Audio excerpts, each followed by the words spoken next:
नमस्कार मित्रों, वेदांग ज्योतिष में एक बार फिर आप सभी लोगों का स्वागत है। आज चर्चा करेंगे तर्पण पर। तर्पण अपने पितरों के लिए मंत्र उच्चारण के साथ जलादि प्रदान करना ही तर्पण है। तर्पण पितृपक्ष में किया जाता है। हर साल आश्विन नवरात्रों से पहले पितरों का पितृपक्ष 15 दिन के लिए आता है। ऐसा माना जाता है कि पितृपक्ष में पितर पर पृथ्वी पर आते हैं और अपने संबंधियों से अपेक्षा रखते हैं कि उनके लिए वह अपनी श्रद्धा और उनकी तृप्ति के लिए उन्हें जलादि अर्पित करें। तर्पण भारतीय सभ्यता का वह उच्चतम लक्षण है जहां मृतक होने के बाद भी अपने संबंधियों के लिए आदर और श्रद्धा दिखाई जाती है। हमारे शास्त्रों में तो विधान है कि न केवल अपने संबंधियों के लिए बल्कि ऋषियों और देवताओं के लिए भी तर्पण करने का विधान है। गंगा जी में तो आप किसी भी समय तर्पण कर सकते हैं, ऐसा भी कहा गया है। तर्पण वह अस्त्र है जिससे आप अपने पूर्वजों का आशीर्वाद प्राप्त कर सकते हैं और सफलता की सीढ़ियों पर आगे बढ़ सकते हैं।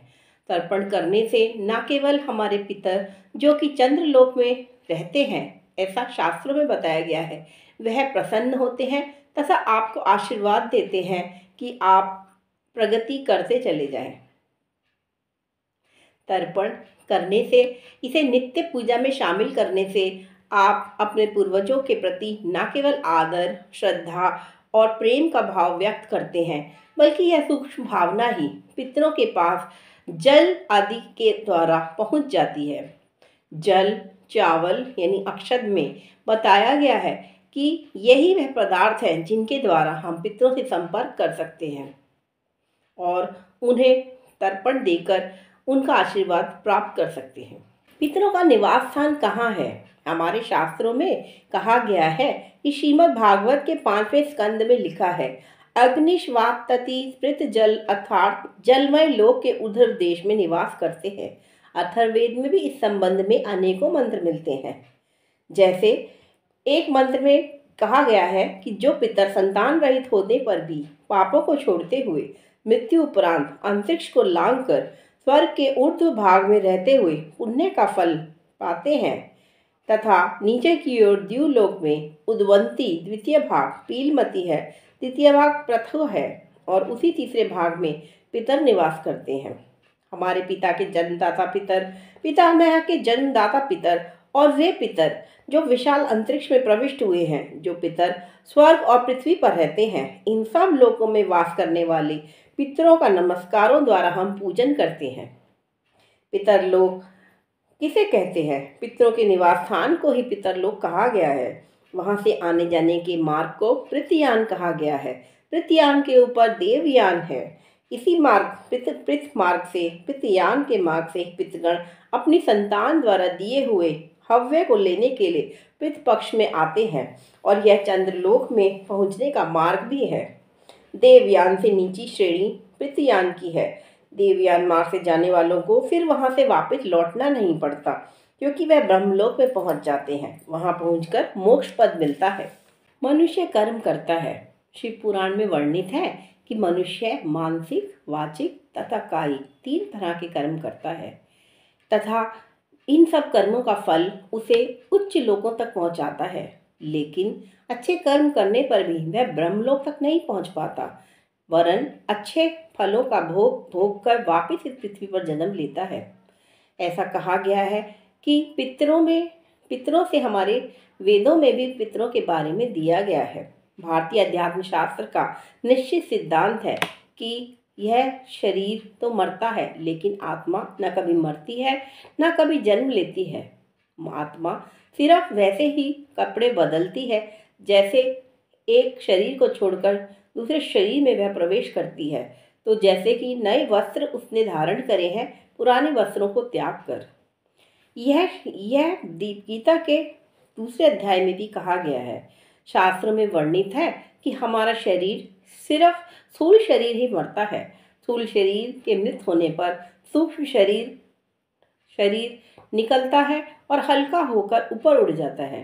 लेकिन मृत्यु के बाद भी 13 दिन तक सूक्ष्म शरीर अपने संबंधियों के आसपास मंडराता रहता है। सूक्ष्म शरीर से वह सबको तो देख सकता है, लेकिन उसके संबंधी उसे नहीं देख पाते।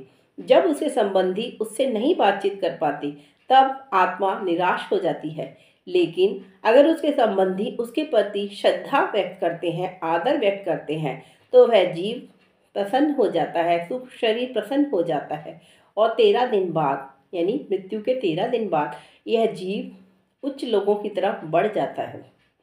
ऐसा हमारे शास्त्रों में बताया गया है कि सूक्ष्म लोगों का निवास करने के बाद जब उसे बुलाया जाता है, यानी पितृपक्ष में जब हम अपने पितरों को याद करते हैं, तब सूक्ष्म शरीर के रूप में ही हमारे पितर हमारे पास आते हैं, हमारे दिया हुआ हव्य तथा मंत्र आदि से दिया गया जल ग्रहण करते हैं और फिर प्रसन्न होकर हमें आशीर्वाद देकर वापस पितृलोक लौट जाते हैं। यजुर्वेद में पितरों का आह्वान भी किया गया है। यजुर्वेद में कहा गया है, हे पितरों, इस यज्ञ में आओ, कुशाओं पर विराजमान तथा हवि के निमित्त आहूत सोम के योग्य पितर हमारे आह्वान को सुने। जैसे पिता पुत्र से बोलते हैं, उसी प्रकार से वे हमसे बोले और हमारे रक्षक हों। यजुर्वेद में कहा गया है, हम इन सत्य युग अग्निश्वात नामक पितरों का आहूत करते हैं। वे अग्निश्वात पितर हमारे इस यज्ञ में आगमन करें और श्रेष्ठ नीति वाले सभी स्थान में स्थित होकर कुशाओं पर बैठें। पितरों के कल्याण के लिए प्रार्थना की जाती है। इहलोक अपरलोक में स्थित पितर और मध्य लोक में स्थित सोमभागी पितर ऊर्ध्व लोगों को प्राप्त हो, यह भी यजुर्वेद में कहा गया है। यजुर्वेद में कहा गया है, हे पितरों, आचमन आदि के द्वारा आप शुद्ध हो जाइए। पितर कुशाओं पर बैठकर सब प्रकार की हवियों को ग्रहण करें। पितर कैसे खिंचकर आते हैं? हमारे शास्त्रों में विधान है कि एक तांबे के पात्र में पूर्वाकुश रखकर पूर्व की ओर दिशा मुख कर देव तीर्थ से चावल के साथ मंत्र उच्चारण किया जाता है तथा जल की अंजलि तर्पण के विधान में आती है। फिर जल में तिल मिलाकर पितरों को अंजलियां अर्पित की जाती हैं। पितर चंद्रलोक में निवास करते हैं। पुस्तक वैदिक संपत्ति जो श्री रघुनंदन शर्मा जी ने लिखी है, उसमें वह कहते हैं, जैसे सूर्यकांत मणि के द्वारा सूर्य ताप के खींचने में प्रयोग होता है, वैसे ही चंद्र संबंधित पदार्थ जैसे चावल, जल इत्यादि को एकत्रित करने से चंद्रवीर्य आकर्षित होते हैं। चंद्रवीर्य में ही जीव रहते हैं, इसीलिए उन पदार्थों में खींचकर वह आते हैं जो चंद्रकर्षण के लिए विधि से एकत्रित किए जाते हैं। वे पदार्थ दूध, घी, चावल, मधु, तिल, रंजक, कुश, तुलसी पत्र और जल हैं। यह सब हवि आदि सामग्री उसी प्रकार का यंत्र बन जाती है जिस प्रकार चंद्रमणि इसी से पितर खींचकर आते हैं। सूर्य सिद्धांत के अनुसार चंद्रलोक अन्य ग्रहों की अपेक्षा नीचा है और पृथ्वी के निकट है, इसीलिए उसके निवासियों से संबंध स्थापित करना सरल हो जाता है। चंद्रलोक जल तत्व प्रधान है तथा उससे अनुकूलता प्राप्त करने के लिए जल को ही माध्यम बनाया जाता है और जल की अंजलियों द्वारा पितरों को तृप्त किया जाता है। पितर सार्वभौम एकता का साधन है। पितरों की शक्ति और अधिकार क्या है?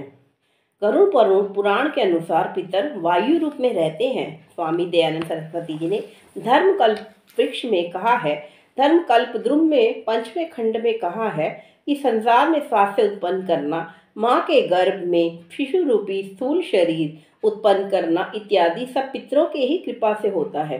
अर्थात संतान के लिए पितरों का आशीर्वाद होना आवश्यक है।